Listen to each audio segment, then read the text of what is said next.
बघा,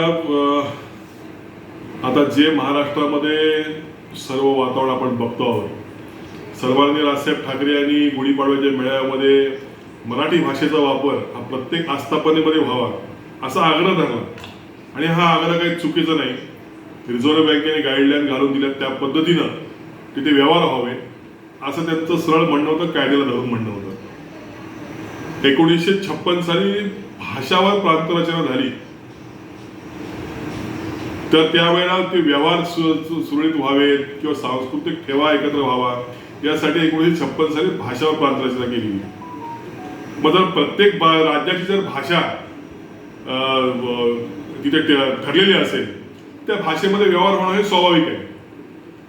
आता हा सुनील शुक्ला सारखा माणूस आपल्या महाराष्ट्रामध्ये येतो, मोठा होतो आणि आज मराठीचा दुश्वास करतो. खर तर हा मराठी जो अस्खलितपणे बोलणारा सुनील शुक्ला आहे, हा पूर्वाश्रमीचा मनसेचा कार्यकर्ता आहे.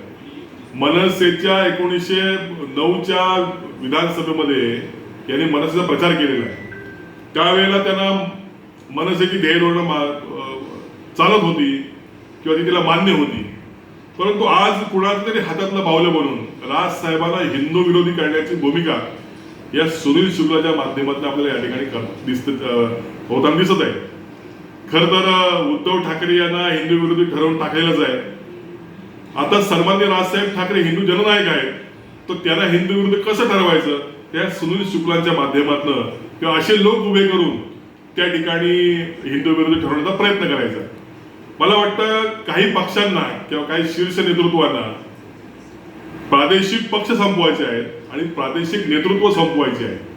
त्याचाच हा एक भाग आहे. सुनील शुक्ला हा चिल्लर माणूस आहे, त्याला तर खरं उत्तर द्यायला इथं खरं आवश्यकता नाहीये.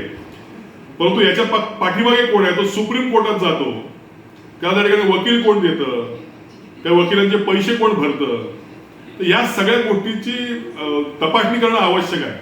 हे मोठं षडयंत्र आहे. एका पक्षाच्या हिंदू वोट बँकेमध्ये त्याला कोणाला शेअर द्यायचा नाहीये म्हणून हा केलेला खटाटोप आहे. परंतु हा महाराष्ट्र ठाकरे कुटुंबाला मानणार आहे, त्यामुळे मराठी माणूस, हिंदू माणूस हा ठाकरेंपासून वेगळा होऊ शकत नाही किती प्रयत्न केले तरी. आणि हा सुनील शुक्ला सारखा माणूस सुप्रीम कोर्टात जातो मान्यता रद्द व्हावी म्हणून. आणि आम्ही कायद्याला धरून सांगतो की मराठीचा आग्रह धरला पाहिजे, मराठीचे व्यवहार व्हायला पाहिजेत, मराठी भाषा तुम्ही शिकली पाहिजे. राजसाहेबांचा आदर्श आहे सुनील शुक्लाने घेतला पाहिजे. कर्नाटक मध्ये जो मराठी बहुल जो भाग आहे, त्या भागातल्या मराठी लोकांना सन्माननीय राजसाहेबांनी सांगितलंय की तिथल्या तुम्ही संस्कृतीशी एकरूप व्हा, तुम्ही तिथली कन्नड भाषा शिका आणि तिथली संस्कृती जपा, हे सन्माननीय राजसाहेब ठाकरेंनी सांगितलेलं आहे. मग जर का तुम्ही बाहेरून येता तर इथल्या संस्कृतीशी एकरूप व्हायला पाहिजे. मला वाटतं यांना या सगळ्या अशा वातावरणातनं निवडणुका जिंकायच्या आहेत, बिहारला आलेल्या निवडणुका जिंकायच्या आहेत, त्याच्या मागचं ह्या सगळे हे कटकारस्थान असू शकतं.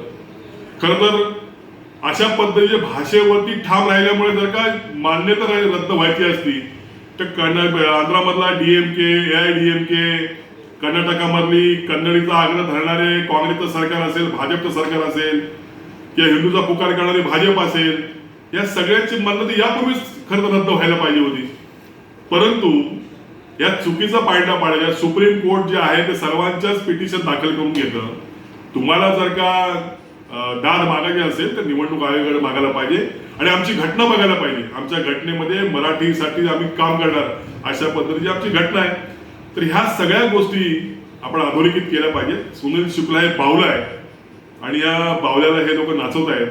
परंतु राजसाहेबांचं नेतृत्व हे हिंदूंसाठी लढणारं नेतृत्व आहे, मराठी माणसासाठी लढणारं नेतृत्व आहे. त्यामुळे अशा या सुनील शुक्लांसारख्या माणसाने ते कमी होणार नाही. सुनील शुक्लांनी आपण लक्षात असावं त्यांना की आपण महाराष्ट्रामध्ये राहतोय आणि कुणावरती आपण बोलतोय. राजसाहेबांच्या घरावरती येण्याची भाषा त्यांनी करू नये. त्यांनी कुठं राहतो ते सांगावं, आम्ही तिथे येऊन त्याचा समाचार घेतो. त्यांना लक्षात असून दे, आपण इथे रोटी कमवायला आलेला आहात, तुम्ही इथे सत्ताधारी होऊ शकत नाही. त्यामुळे त्याच्या या धमक्याला भीक घालत नाही. आणि आमच्या पक्षवाढीसाठी, मराठीसाठी, हिंदुत्वासाठी आम्हाला किती जरी धमक्या आल्या, किती जरी जीवावरचे प्रसंग बेतले, तरी आम्ही आमच्या ध्येयापासून कधी मागे हटणार नाही. आणि राजसाहेबांच्या पुढे आम्ही छातीचा कोट करून या ठिकाणी असू. टाइम्स डिजिटलला लाईक करा, शेअर करा, सबस्क्राईब करा आणि बेल आयकॉन दाबायला विसरू नका. Times digital.